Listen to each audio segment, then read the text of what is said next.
Al hoe hulle uiteindelik aanstaande bly, is om ook maar net te kan roep. My hulp kom van die Here. En ek sê baie keer vir Matthew, en ek weet toe ek 'n jong man was, het ek ook my eie ding gedoen, my eie paaie gedoen. En al wat ek vir hom sê is, moet nooit ophou om die woord van die Here te lees nie. En moet nooit ophou om met die Here te praat nie. Maak nie saak waar jy gaan nie, maak nie saak waarom jy twyfel nie, maak nie saak waarmee jy gekonfronteer word nie. Moet nooit ophou om met die Here te praat en sy woord te lees nie.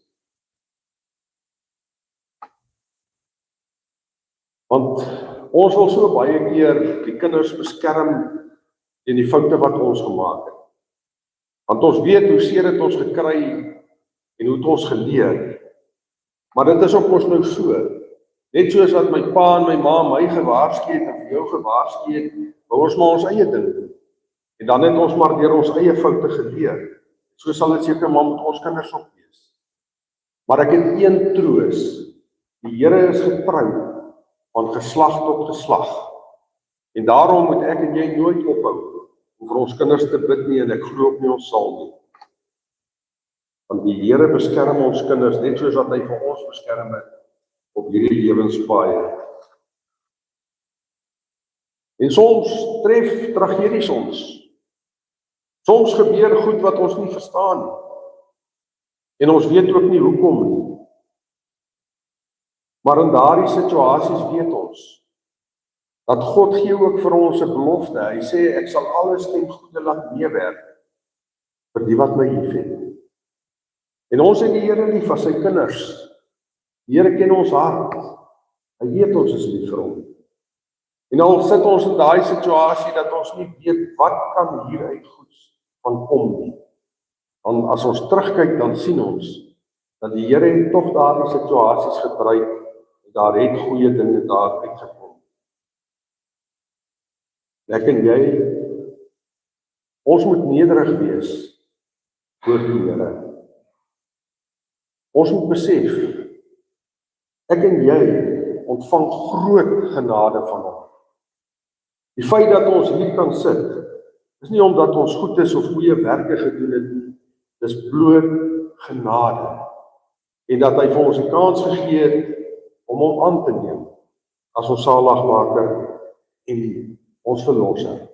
En vir ons die geleentheid gee om ook by hom te kan stil word en te kan sê, Here, vergewe ons. Vergewe ons dit wat ons verkeerd doen. Ons het hierdie woorde gesing in die voorsangliedjie. Ek weet dat U luister. U spreek my nou vry. Ek weet dat U luister. U spreek my nou vry. En daarom kan ek en jy vanoggend skoon gewas in sy teenwoordigheid ook hier in die kerk sit. Want Jesus het die prys vir ons betaal. En watter groot genade is dit nie. Die Here gee vrede wat alle verstand te bowe gaan. Ook wanneer ons hartseer situasies is. Beloof hy dat hy sal vir ons die vrede gee. En elkeen van ons wat hier sit, kan ook van ons eie situasies getuig van hierdie belofte, dat die Here vir ons vrede gee, omdat God in beheer is.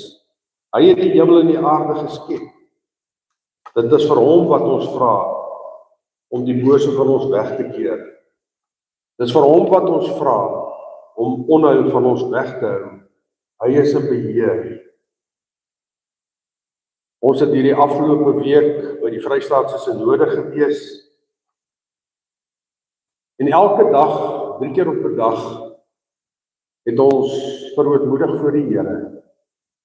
En die tema van die verootmoediging was dat God die bron is wat nooit opdroog nie. Dit raak nooit weg nie. Dit is vir my 'n besonderse ervaring om by hierdie synode te sit en saam met hierdie synodegangers net 100% afhanklik van die Here te wees. En om oop te wees vir dit wat hy vir ons wil sê. En ons het regtig 'n baie geseëndes en nodige